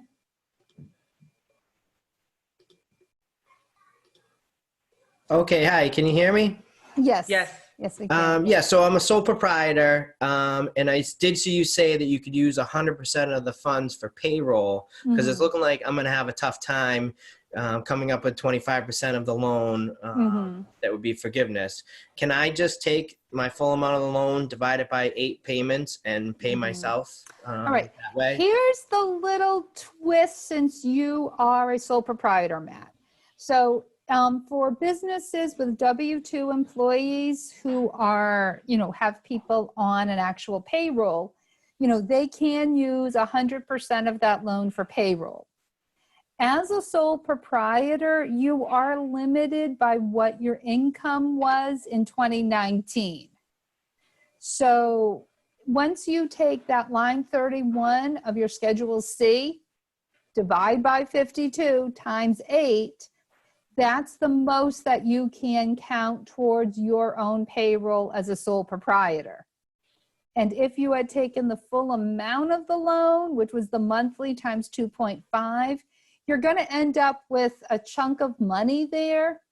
That'll be the difference between the maximum you can take for payroll and the amount of the loan. So in your case, you would not be able to take the full amount of the loan as payroll because you have a maximum that you're dealing with as a sole proprietor. Okay. Does that make sense? Yes, I think so. We're moving on to Angela again. Is that, I don't know if it's the same Angela, so I'm going to allow her to go ahead and ask her question again. Go ahead, Angela. Hi, can you hear me? Yes. Yeah. Hi, it is the same Angela. I hope that's okay. I have a lot of questions. So what if you... Go ahead, make it quick so I can get to the other folks too. No, yeah. So what if you changed your entity status of your business from, specifically for me, from sole proprietor to an S Corp? So you went from a social security number to an EIN number, right? Sole prop to S Corp after the February 15th, like, which seems to be like the draw in the sand for everything. So what do I do? Right. So how did you apply for the PPP loan? As an S Corp or as a sole prop? As an S Corp EIN. That's what I applied as. Okay, because so I would go by the information you had done for the sole prop. And I'm sorry, for the S Corp, and what you had used for that, and check with your lender as far as some of the look back amounts, because yeah, you're right. You wouldn't have had time to actually put yourself on payroll yet, but they must have done something to determine how much to give you for that loan. So the only feedback I've gotten from them is they're now looking down the rabbit hole of proof of that I started my sole prop business back in 2017, right? Yeah, so I think you are in one of these little, what they would probably call a donut hole of problems that are going to affect very, very few people. Yeah. So they will probably be figuring out what to do with you on a case-by-case basis. That's probably why the SBA will not call back my bank in 2 days. Because they don't know what to say either. Okay. Okay. All right. All right. Good luck with that. Yeah. Thank you. Kelly, go ahead and ask your question. Hi, thanks. So my question is one similar to one a couple ago about being a sole proprietor. And so running the numbers based on my Schedule C, it looks like if I pay myself 8 times, my weekly salary, that's still a few $100s short of that 75%. So am I looking at not having my loan forgiven because to stay consistent with my weekly salary? Now, what happens, the way our politicians designed this, is if you go by exact numbers, that calculation you did, the full amount divided by 12 times 8 comes up to about 74%, not 75. But everyone is agreeing and rounding it up to 75 if you use that number. So, okay, right. Thank you. Great. Yeah, You're welcome. Janie, did you have another question? I'm sorry, did I cut you off earlier? I apologize. Are you asking me? Can Oh, you yes, hear me? there we are. Sorry, yes. Yes. Can you hear Can me? you hear me? Yes. Yes, okay. Oh, good. Oh, All right. oh, wait a Can you minute. lower the volume on your computer? Just lower the volume of your computer. Okay, go ahead. Question is, are we applying through our lender for forgiveness, who in turn is going to turn it over to the SBA? Or can you kind of talk about the process of the process? Yeah, the process is going to be, you're going to deal with the same lender who got you the loan to begin with. And right now, the lenders do not have the paperwork to do that yet. And the lenders are going to take whatever this paperwork ends up looking at, and they're going to forward it to the SBA, just like they took your application and forwarded it to the SBA. So right now we do have this black hole that no one has the forms to apply for forgiveness yet, but it will be through the same lender.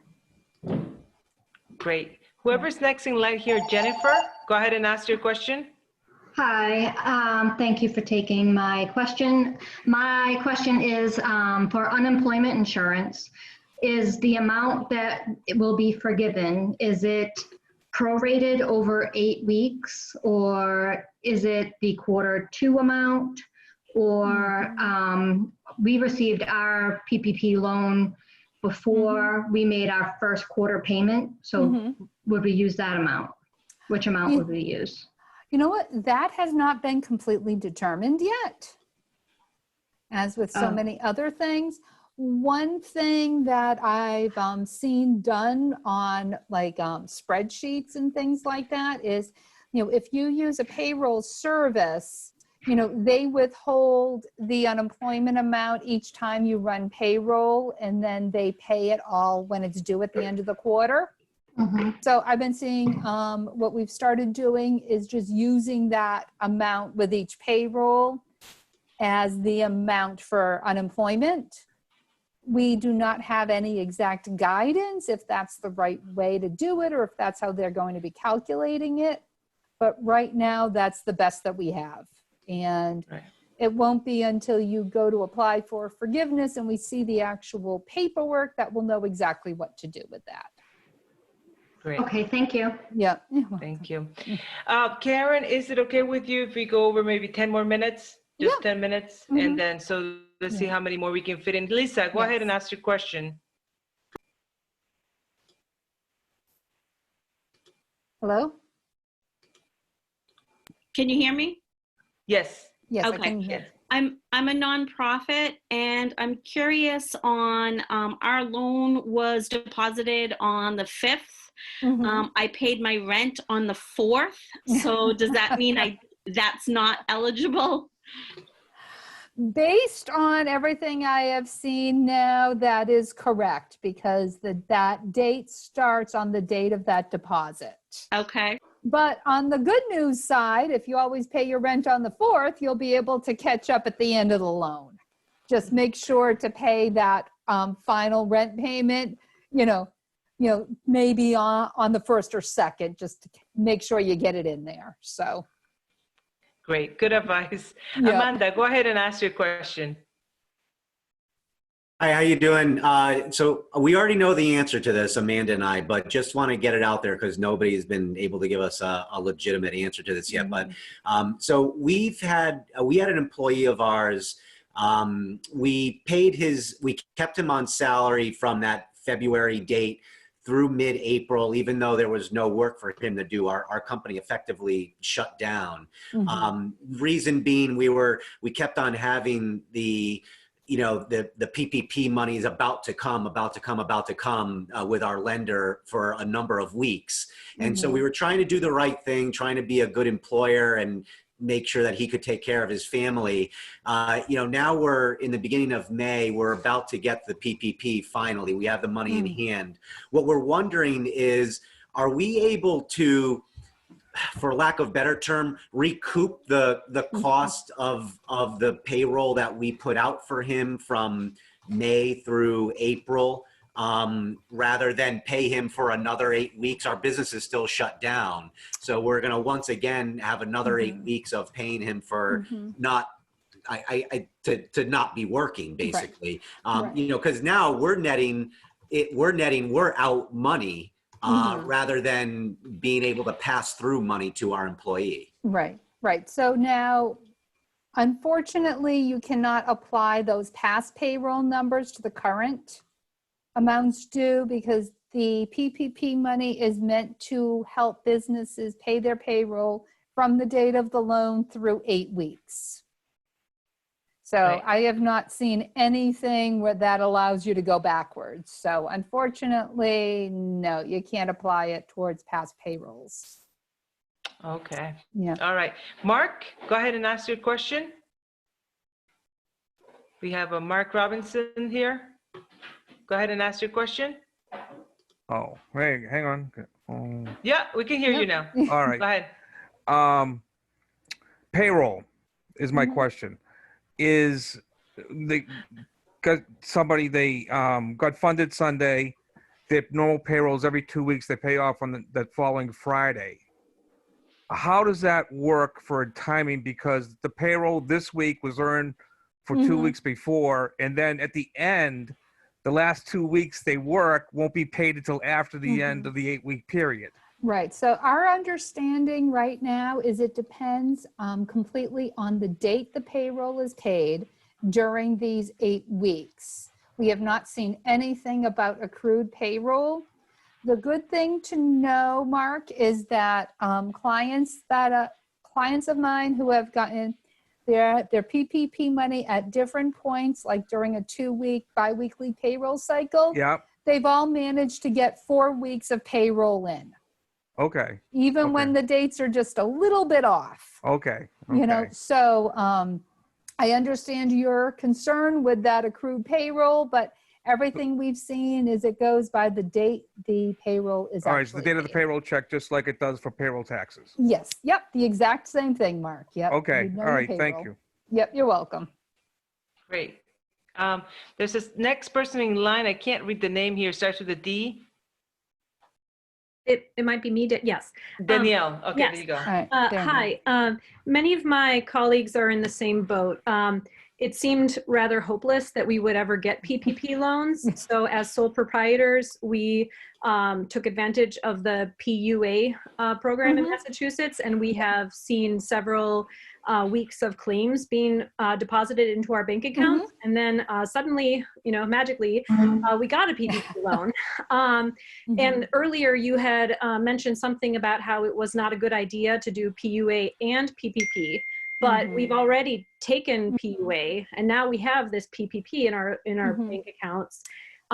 We were advised by our accountant to claim the PPP as income for the PUA for 8 weeks, and then we can go back on to PUA.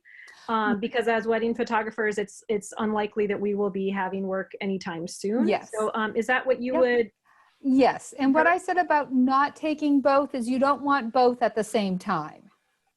So it's really about a timing thing. So during your 8 weeks of PPP, you don't want to be collecting unemployment. Got it. Because that's just going to look really bad, you know? Yes. So I think what you were advised is, you know, what I've been telling some of my sole proprietors, you know, who are doing occasional work, because every week you have to let unemployment know if you earned any money. So during your 8 weeks of PPP, you can tell them you earned X number of dollars. And that way it keeps your unemployment open. And then when the PPP is over, you can just get back onto unemployment. Great. There's another person here, Veronica, is it? Or go ahead and ask your question. Starts with a V. Hi, it's Vesna. Vesna, thank you very much. This was so informative. I really appreciate it. I just wanted to ask a quick question. I'm a partner in LLC, and we never used payroll before. And my partner was advised that we should have a payroll for these 8 weeks. So it's very clear that we paid salaries, these 75%. And my question is that necessary? Do we need to do, because we're on K1, is that going to mess up our taxes and all of that? It will mess up everything. It will mess up everything. Yes. So basically, I mean, you know, as you know, a partnership / LLC, you cannot put yourself on payroll. Okay. Which is, to me, one of the most insane rules of the IRS. But that is the rule there. So I would not go and pull yourself on payroll. I would, you know, do kind of like the owner's draw, make it very clear when the money is coming out of the business that this is towards the, you know, your salary. And just to verify it, like I said earlier, just double check what numbers were used for your payroll when you were applying for the loan. So that way you stay consistent with the 2019 numbers. Yeah, we already opened a separate checking account where we put our PPP in. Okay, yeah. So that's very clear that that's only the money that is for this loan. Yeah.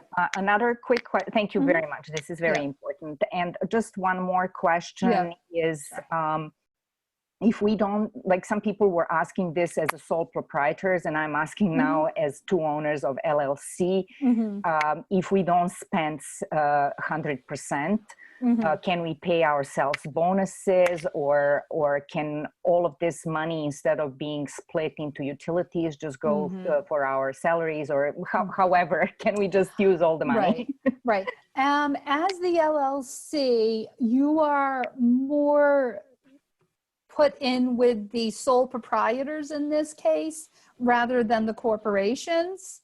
So as the LLC, you are still limited by what your earnings were in 2019.